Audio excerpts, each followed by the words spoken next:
What's going on, my Central Unit Galaxy? Is the Central Man here. So this is episode 4 of the MCU movie review series. So today we got the fourth movie of phase 1 of the MCU. That is Thor 1 from 2011. This spring marks the 10-year anniversary of this film. I think the Australians released this movie first. Their release date was on the 17th of April. Our release date in the UK was the 27th of April, about 10 days later, about 2.5 weeks, I think.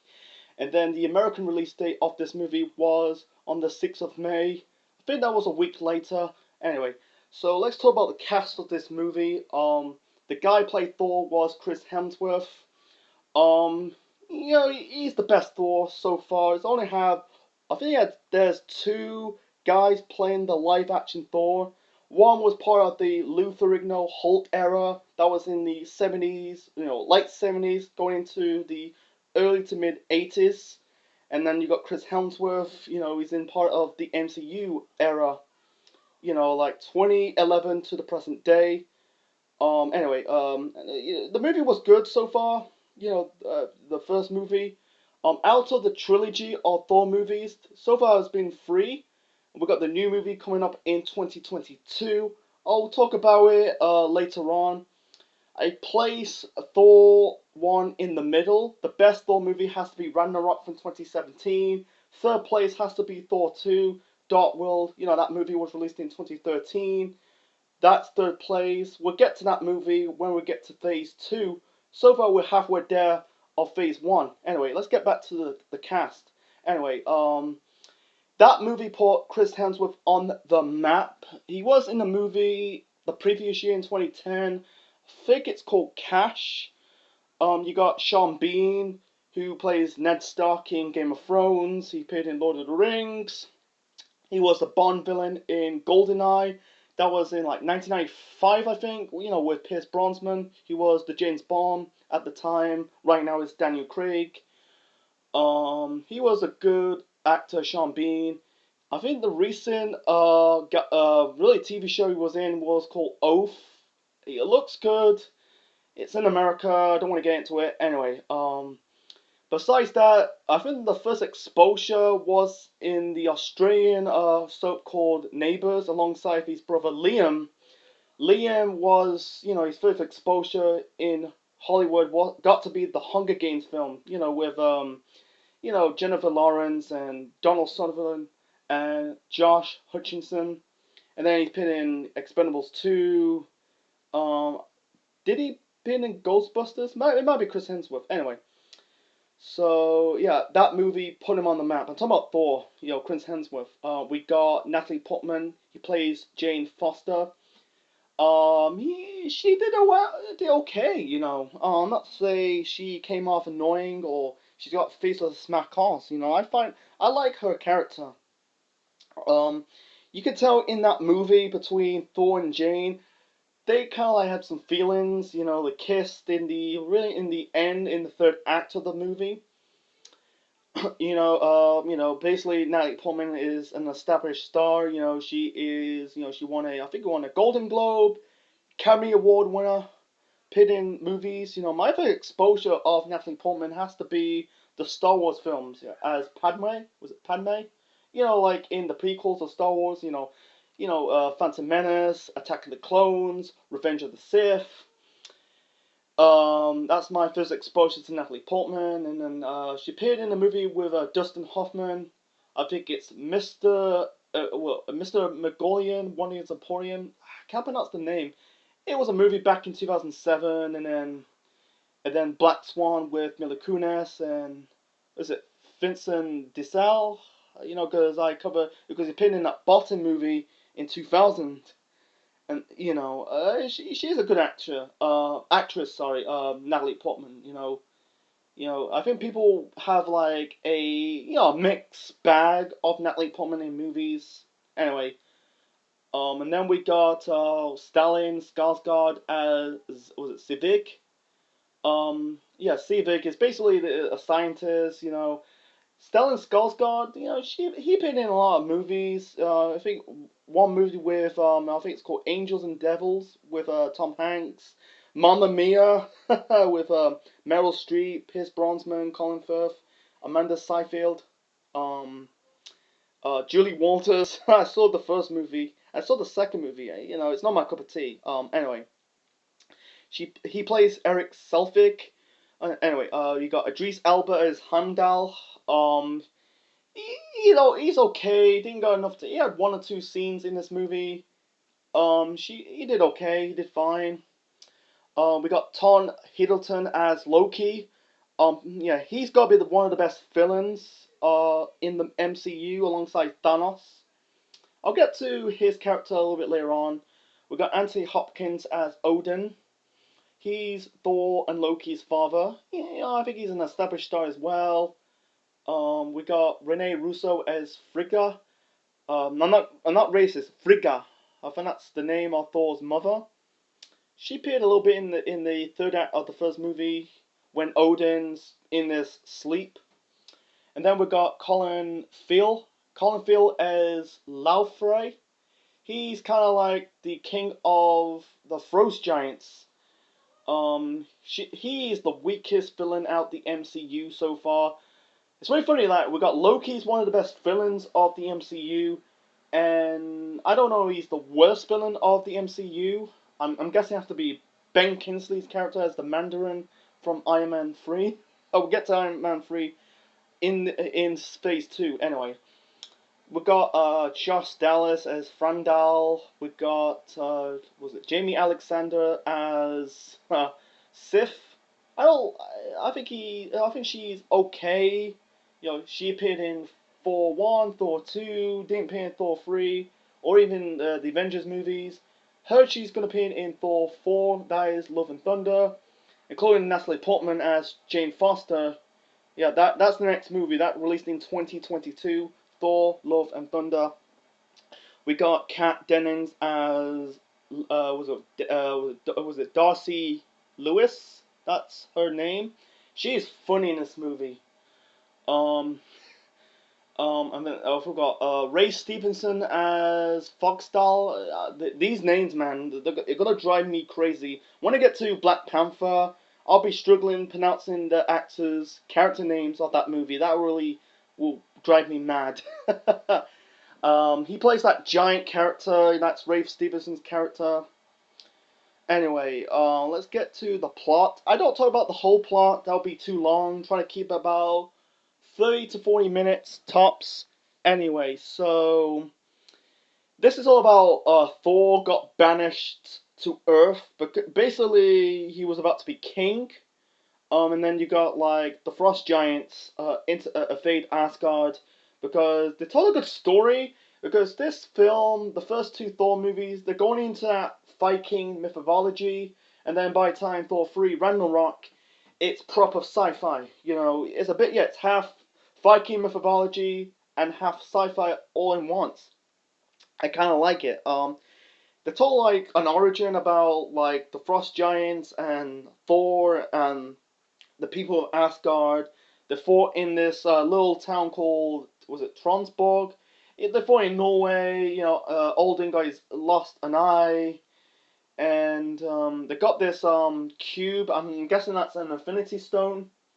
They fate Asgard to get the Infinity Stone. Thor got pissed off.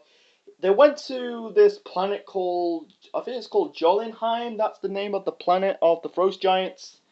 And they went there, confront their leader. I think the leader called them, like, run along, you little princess. That pissed Thor off, beat the fucking Frost Giants. They released it, Lo-Fi, basically, or Lafry, Colin Field's character, basically released this monster. It looks like a character from, that monster from Star Wars Episode 6, The Return of the Jedi. I'm guessing that was a reference to that. And then you got like Thor that killed it, like went through its mouth, and yeah, it's dead. I fucking farted.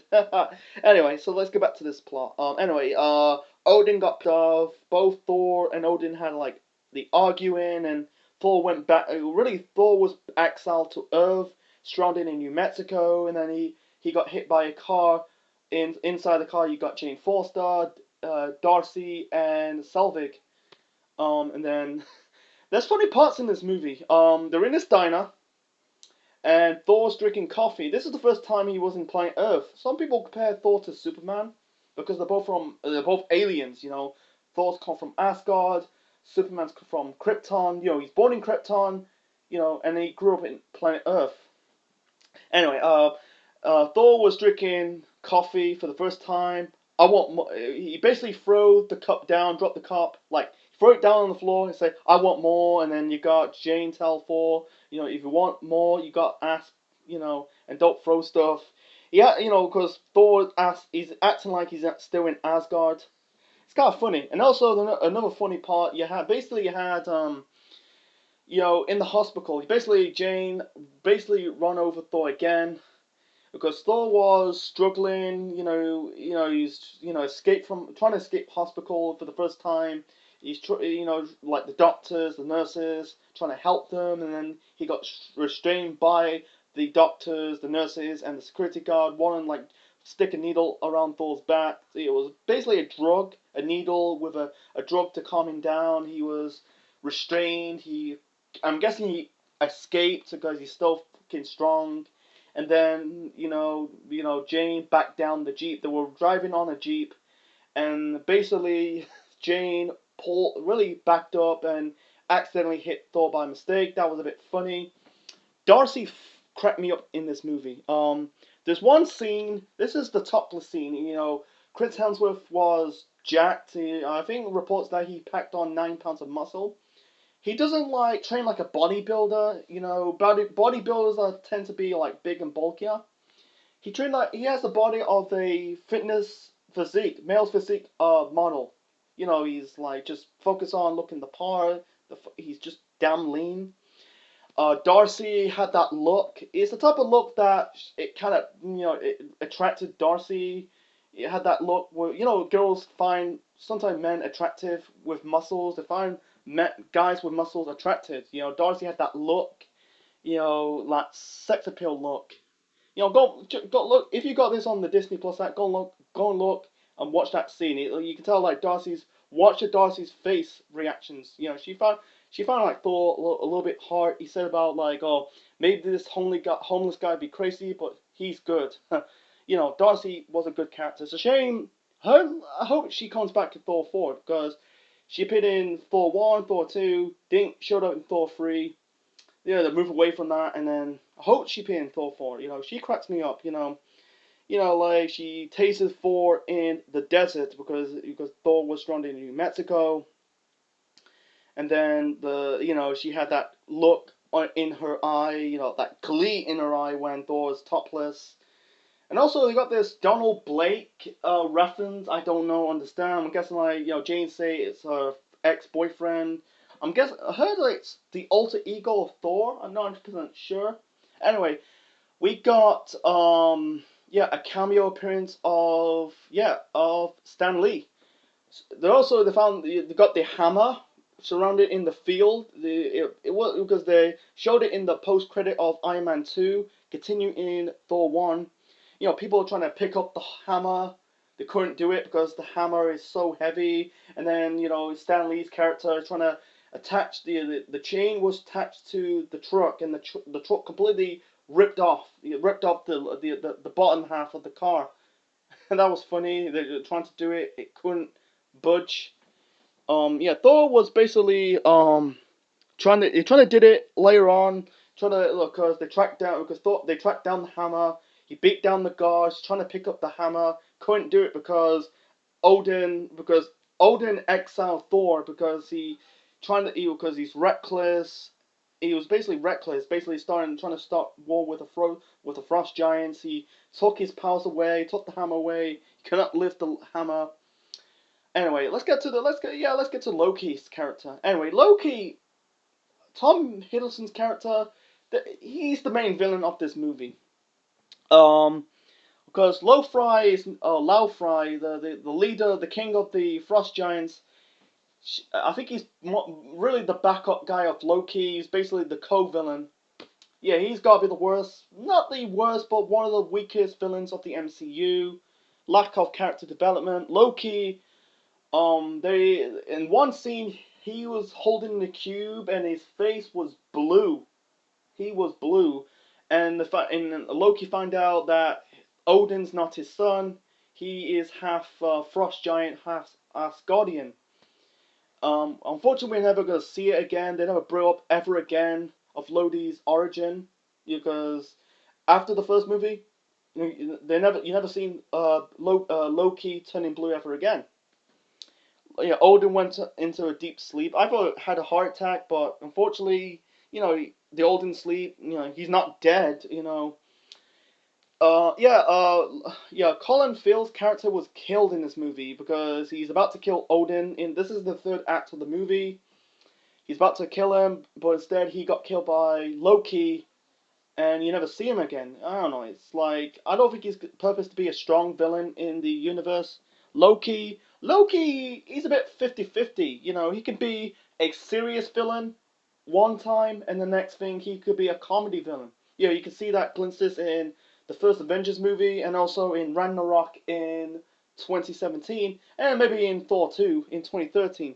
I like Tom Hiddleston's character. He plays that character down well. Anyway, yeah, you got like you could tell this is a little bit sci-fi, half Viking mythology. I think like you talk about how they're trying to discover who his Thor is. You think he's a crazy guy. He wants to trying to get back to Asgard, stopping the frost giants. I don't know. We got like an invasion between the frost giants and the Asgardians. It's really funny that South Park did the reference of this movie. It's part of their 15th episode. I think it was in the second to last episodes of the 15th season. It's basically about like pilgrims and Thanksgiving, Turkey. You got this pilgrim portrayal as Thor, and you got like the Indians portraying as the frost giants, and you got like the pilgrims acting like the Asgardians. You could go watch that episode of South Park. They did a parody of. Yeah, it did well. You got like I know you had Kyle, Kyle Profosky from South Park. He basically playing the role as Eric Selfik's character. I don't know. You got this guy head of the was it History Channel or Discovery Channel. He's basically in that role as Coulson. And speaking of Coulson, Coulson appeared in this movie. I think he's got more scenes in this movie because in Iron Man 2 he didn't he had one scene, and also he appeared in the post credit scene building up to this movie. With he's discovered the hammer.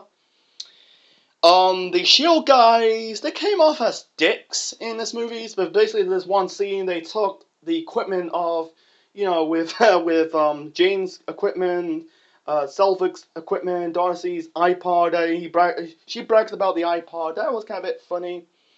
He got it back in the end. Because all of a sudden like they worked together because after you got this big destroyer dude. Loki had this. You got this destroyer. It's basically this motherfucking armor creature going to Earth, destroying this town. I don't know what part. I think it's in New Mexico. And then you got like Thor trying to stop this by himself. He's human at this moment. You got like his friends travel down to Earth to stop Loki. And because they totally agree with Loki. Loki's the new king. He's kind of like a liar, pathological liar, because he went to Earth, tell Thor that Odin's dead, and then I think it was Sif that is Jamie Alexander's character. He told Thor that his dad's not dead. So I kind of like Thor. I kind of like Loki's character. He's the second best villain of the MCU. He's one or two because the two best villains of the MCU has to be Thanos, played by Josh Brolin, and Loki. Like I said, Loki could be a serious villain sometime, and sometimes he could be a comedy villain. He's more in that serious villain in the first movie, and in the future films he'll be going into that comedy direction as a villain. He could do a lot of comedy and be serious at the same time. I kind of like Tom Hiddleston's character. Anyway, so yeah, I say it was the second best Thor out of the trilogy. Not the best one, has to be Ragnarok. Out of the whole of the MCU cinematic universe, out of all of the 30 movies so far, I think it's in the bottom. It's not. It's not in the top half. I think Ragnarok will be in the top half. Thor 1 has to be in the bottom half of the table. Anyway, see, yeah, the development of this relationship, the feelings between Jane Foster and Thor, they kind of like drive in the jeep together to find the hammer, and then like they're camping on the stars, talking about the what's it got, the cosmos tree. So you got like Earth connect to it. Then in the end of the third act of the movie, they kiss. And then you got like I'm guessing like basically you had Loki trying to plot the invasion of Asgard. He kind of betrayed his own yeah. Granted, Thor, he's not really he's not Odin's son, but he raised by the Asgardians because he's half Frost giant, half Asgardian. Thor like basically break down the bridge to stop Earth. Like he will never go back to Earth, and here's the kicker. He returned to Earth at Avengers 1. Anyway, so Coulson he was okay. I'm not a big fan of Coulson's character. That's was it Clark Gregg's character? He appeared in like Agents of Shield. He got killed off at Avengers 1. I don't know. I don't find him appealed. I think some people like him. I just don't. He's okay. I don't find him appealed to be good. He's okay, but not, he don't do nothing for me. That's just me.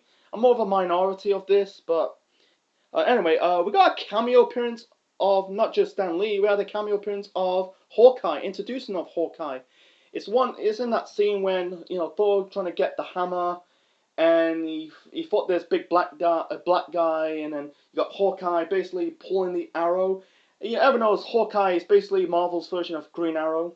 Green Arrow. If Green Arrow is a character from the DC universe, he wants him to shoot Thor with the arrow, and Coulson telling him not to do it. Let's see it plays out. Anyway, it's a good introduction of Jeremy Renner. That's the guy who plays Hawkeye, being in Avengers 1, Avengers 2, Captain America Civil War, Avengers Endgames. He didn't appear in Infinity War or another movie. I think he's gonna appear. I don't think he's gonna appear in the Black Widow film. I don't know. I think he's making his own show or an own movie. That'll be later on probably this year or next year. I don't want to get into it. So it was an okay introduction of Hawkeye. I thought it would appear in just Avengers 1 because he was under Loki's mind control. Anyway, Nick Fury appeared in the post credits. I'll get to the post credit scenes a little bit later on. I think mostly I covered. I don't talk about the plot that lot because Loki sacrificed himself. They always tend to kill him off. Loki, he got proper killed off in Infinity War by Thanos. He crushed, but basically he got crushed to death by Thanos. In Thor 1, he basically he fell because the bridge Thor and Loki was holding on to the broken piece of the bridge, and then Loki basically sacrificed himself, fought Thor, and get to the post credits a little bit later on, and then he got killed off in the second movie of Thor, Dark World, and then in Thor, no, it's not Thor 3, sorry, Infinity War, he got killed properly. I think he's coming back, I think Tom Hiddleston's, I think they're doing a TV show or movie of Loki. I want to see Loki in a TV show because I think he's funny. I think he's funny and good. Tom Hiddleston's good. He plays that character damn well. Yeah, we got Nick Fury. I always do put Nick Fury in post-credit scenes and one scenes of a movie. Yeah, he appeared a little bit in Captain America's Winter Soldier. That's Samuel L. Jackson. He played that character damn well. Anyway, so yeah, I think that's it I covered. I don't talk about the whole of the plot that well. Because Loki is the jealous person. Because Thor, he's jealous of Thor because he's Odin's favorite, and Loki's not. You could tell in the first half of the movie he was going into that good guy part, and then in the second half of the movie he's turning villain. Because he's a bit 50-50 low key. He's not truly like an evil villain like a Thanos. He's just basically just 50-50. Like, he could be a serious villain sometimes, and sometimes he could be a comedy villain. Like, in Ragnarok, he's a little bit of a villain, but he could be a bit of a good guy sometimes. Yeah, I think that's it. There's nothing else to talk about. I think I covered most of it. I don't really talk about the whole plot of the movie, or every type of movie. I don't talk about it. It'll be too long. It'll be like 3 hours. I'm trying to keep this movie review about short and simple.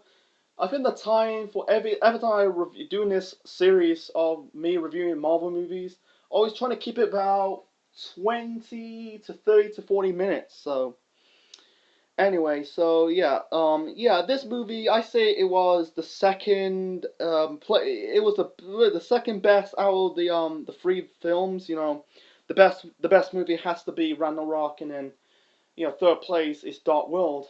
You know, I think the director of this movie is directed by Kenneth Branagh. Kenneth Branagh, he's an actor as well. I think he won some awards as well. Appeared in some movies as well. I think he appeared in my first exposure of Kenneth Branagh has to be the Harry Potter film. Harry Potter and the Chamber of Secrets as Gilderoy Lockhart, and also he appeared in voice of one of the characters of. There's a movie back in 2000 called The Road to El Dorado. He was good in that movie. He's a good actor. Is he a good director? I don't know. I don't really follow his directing work. I think it's the one and only time he directed. I think he directed more movies. I'm not 100% sure. Don't quote on me yet. I think this movie, yeah, I think they got it right in the third movie. I'm not saying it was a bad movie. I think it was a decent movie. So yeah, I give it three stars. I'm not saying I don't think there's any bad on this movie. No, I don't think there's bad. They're not really forgettable. It's not like, oh, this was terrible. Like, so far out phase one, yeah, I'm not saying it was a bad movie. Hulk was the weakest. They ignored the origin. We get the picture about Hulk. Everyone knows Bruce Banner became the Hulk. Radio action. You're doing a science experiment, gone bad wrong, and he's the Hulk. I think they did the origin of Thor pretty damn well. He's the guy. He's basically arrogant. And then he's got banished to Earth to a different planet. He needs to prove himself, and then he fought this Destructor. It's basically this armor looking creature. Loki's pulling the strings.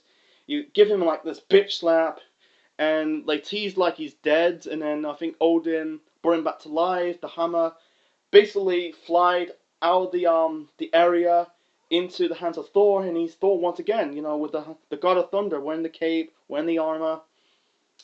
I think they did it damn well. I'm not saying it was a fantastic movie. I don't say wow, this is a fantastic movie. No, I say Thor 3 is Thor 3. Yeah, no, I almost say Thor 4, but Thor 3 is the best out of the first three movies of Thor. I think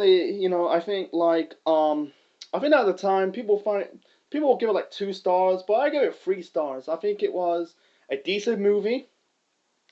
I got intrigued of the plot. I don't find it like boring. I don't find it. I think it was a bit rushed. I think it wasn't a little bit rushed. It should have added more about another 10 minutes.